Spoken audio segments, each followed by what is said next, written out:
Welcome to Luthier's Tips, Tools and Training from Crimson Guitars. I'm Ben Crow, and this video is brought to you by my continued inability to stay focused.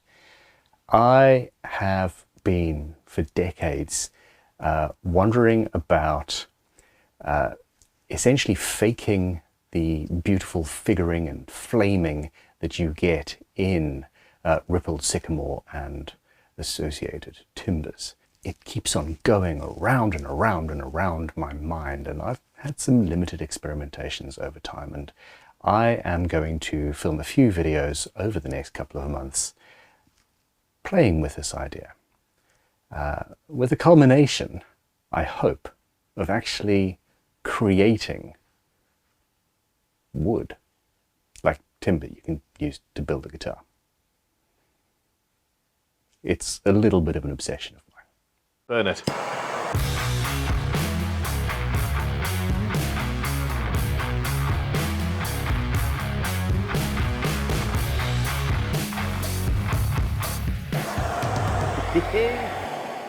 But before we get to the end goal, this is the sort of thing that I would love to be able to, well, basically make out of cheaper, more boring and less commonly used materials.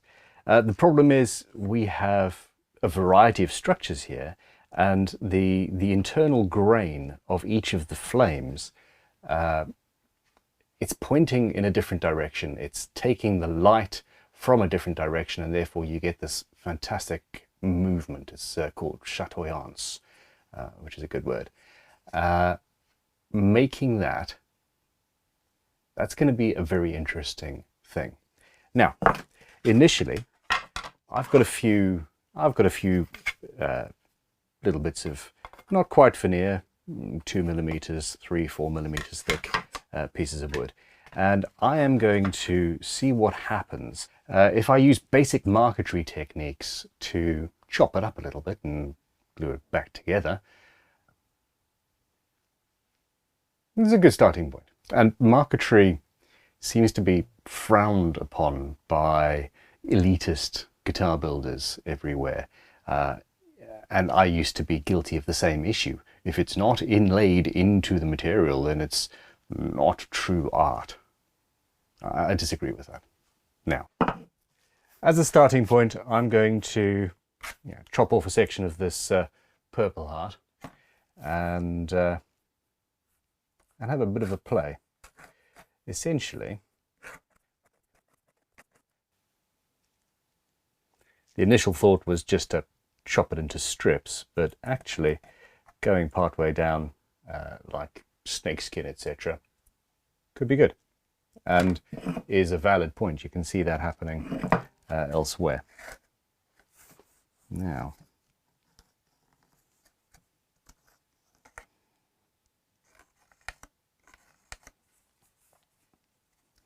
I don't want to go too insane at this stage. This is just a proof of concept with no actual use in mind for the final result. But what I'm hoping to achieve is a piece where there is variation in the look. It kind of looks at first glance to be a piece of flamed purple art, which does exist, by the way. I'm also keeping the longitudinal grain pattern in place. So, yeah.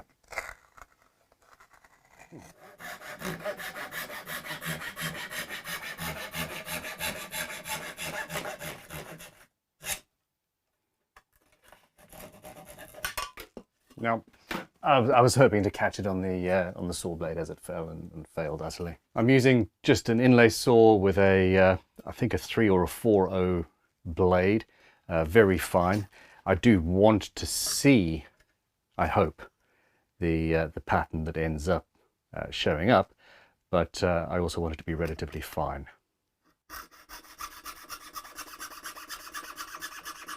I might well lose this section, but don't really care at this point.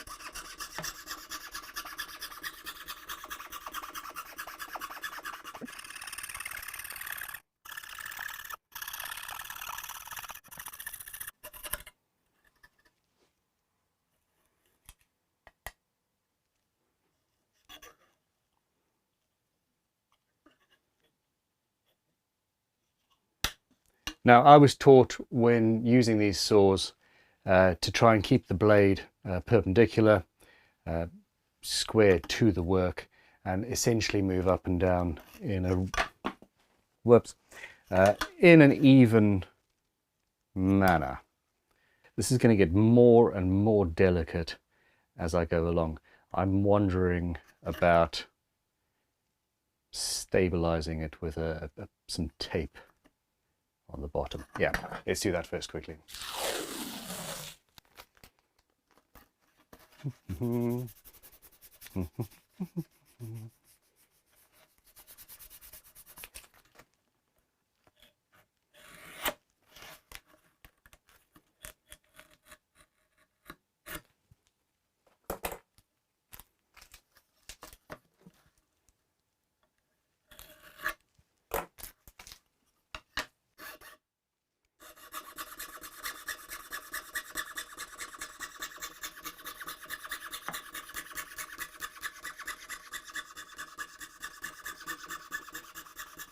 I don't have a death grip on the handle of the saw. It's sort of rotating in between the knuckles, phalanges. I don't know. It's sitting there in between my thumb and forefinger, and just gently doing its job.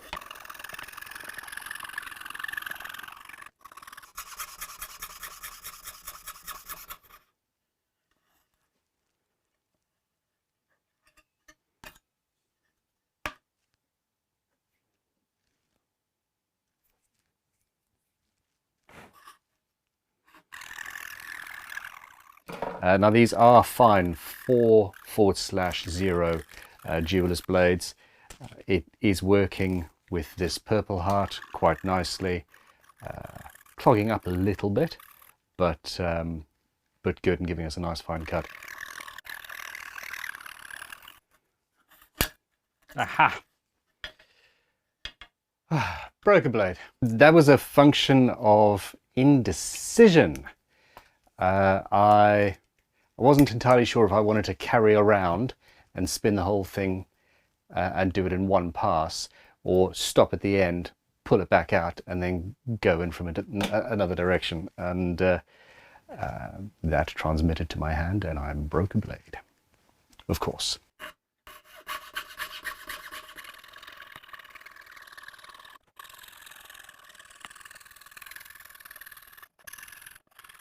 Okay, so I've got the piece supported on the jeweler's cutting jig, so that it doesn't fall and get lost or broken, I hope. And while I'm cutting, I'm also trying to support the as much of the rest of the material as possible. And I so far haven't cracked anything, which is great.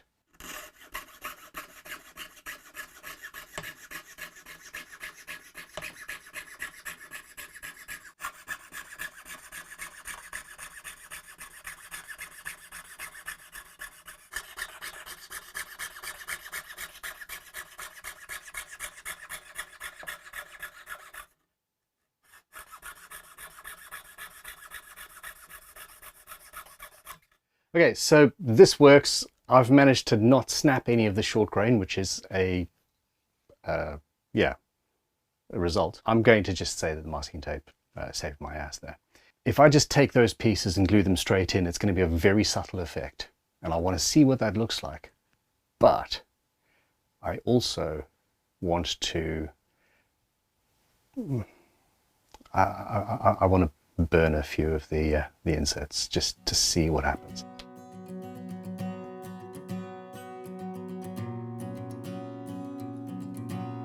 And just a little creme brulee torch.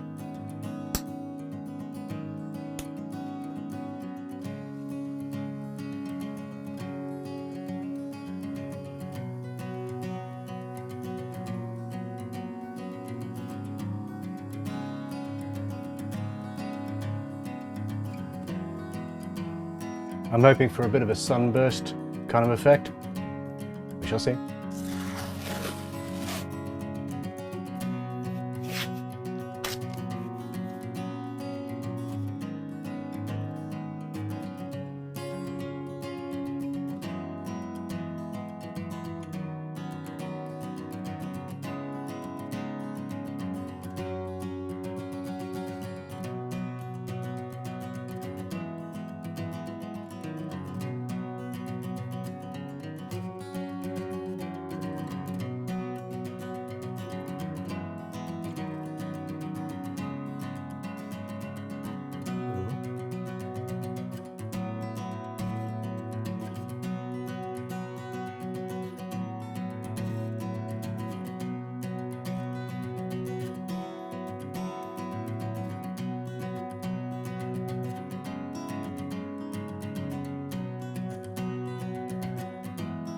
That's interesting.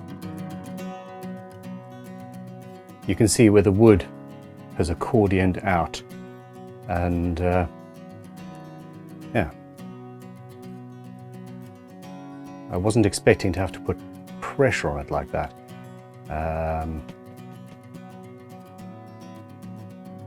Yeah, okay. Well, they do say a workbench is a tool, and you shouldn't be too precious about it. Hammer, nails.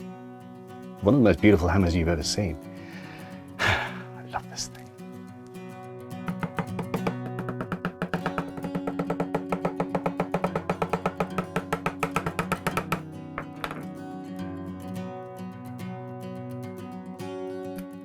I'm trying to teach myself the concept of less is more.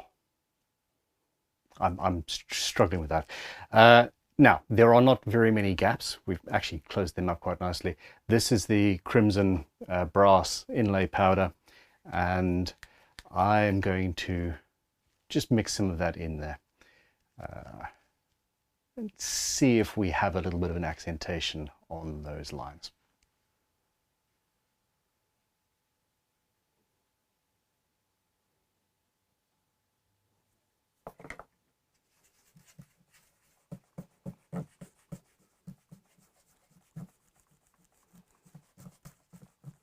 Now, I wanted to use wood glue for this, and that is the correct glue to use. But as I'm doing this, I've come to the conclusion that I should have mixed the brass in with the glue before I applied it to the joint, and that would have guaranteed a thin gold line around these. And yeah, I think that would have been very nice. As it is, we might get hints of it, but yeah, only hints, if that. If I do not leave this now, I'm going to keep on playing and something's going to go wrong. I'm going to set this aside, come back in at least 4 to 6 hours and see what it looks like. What do you think so far? And we're back. It took every ounce of self-control that I do not have to leave this alone overnight. So have a look.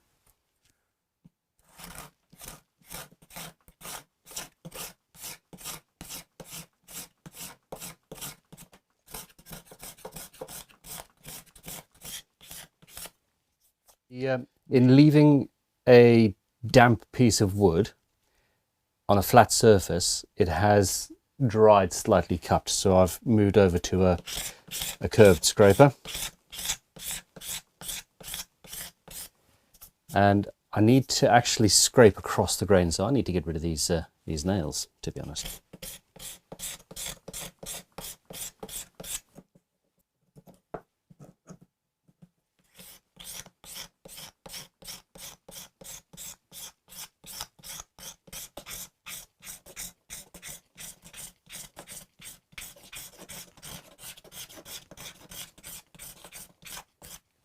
Something's changed and my workbench is not as stable as it should be. I need to address that situation.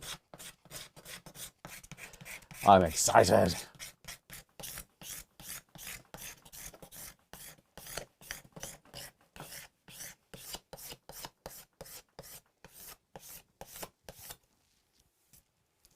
So the cuts where I haven't burnt it are even more subtle than I thought they would be.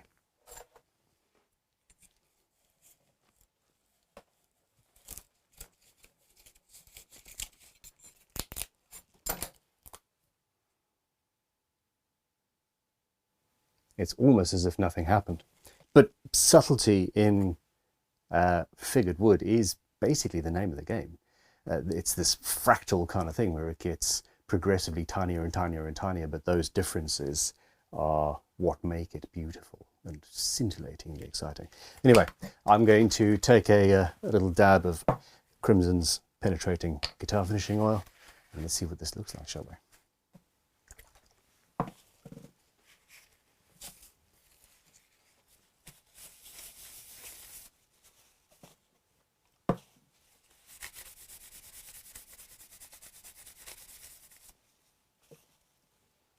invisible.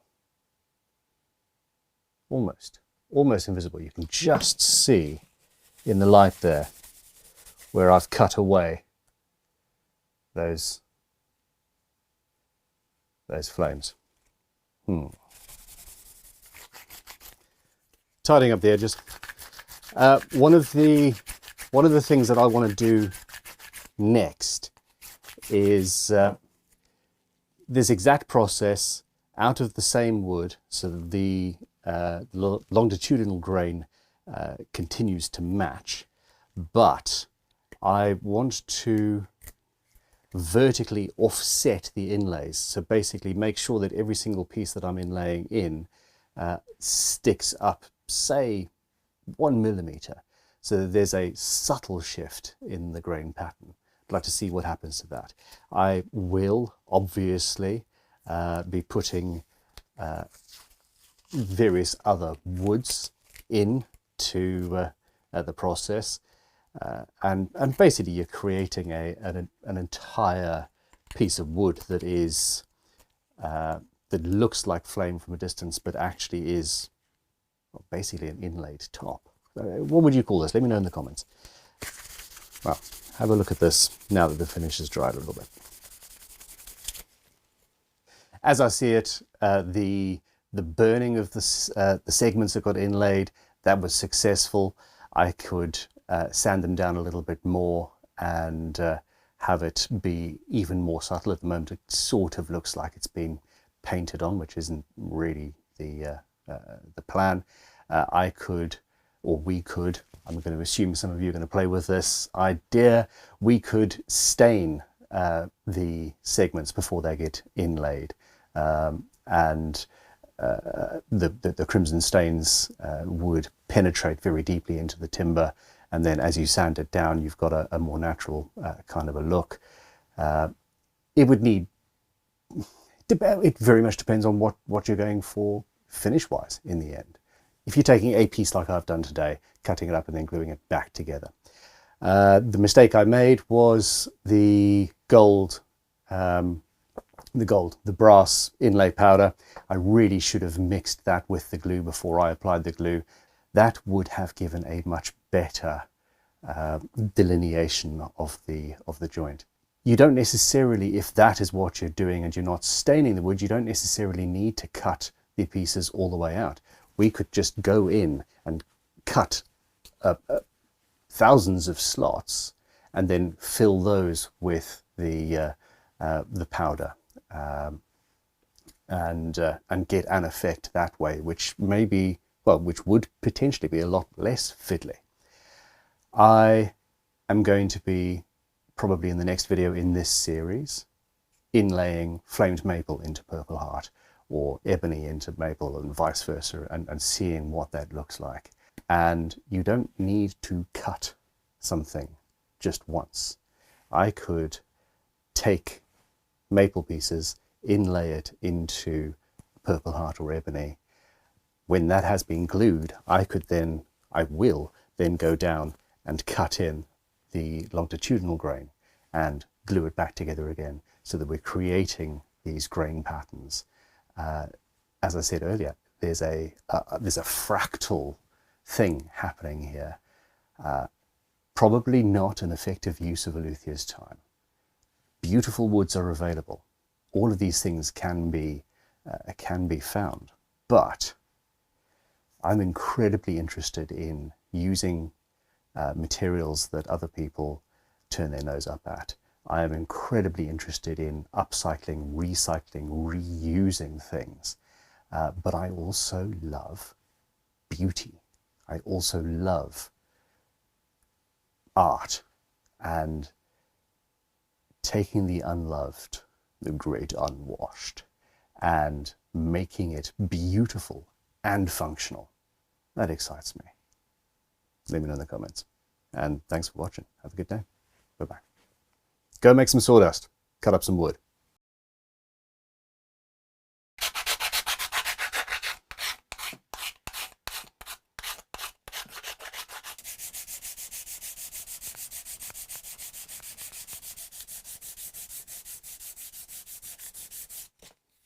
in the interests of expediency and to create a nice finish and glue it back together again, some crimson thin super glue.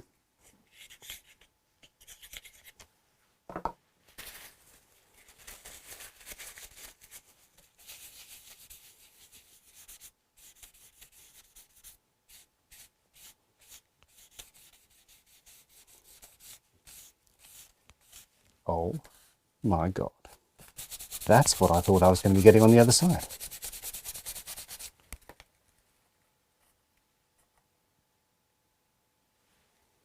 All right. So, super glued.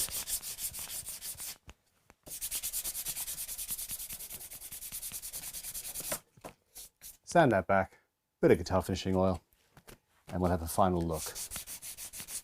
Obviously there's a little bit that I didn't sand down to, but this is a test.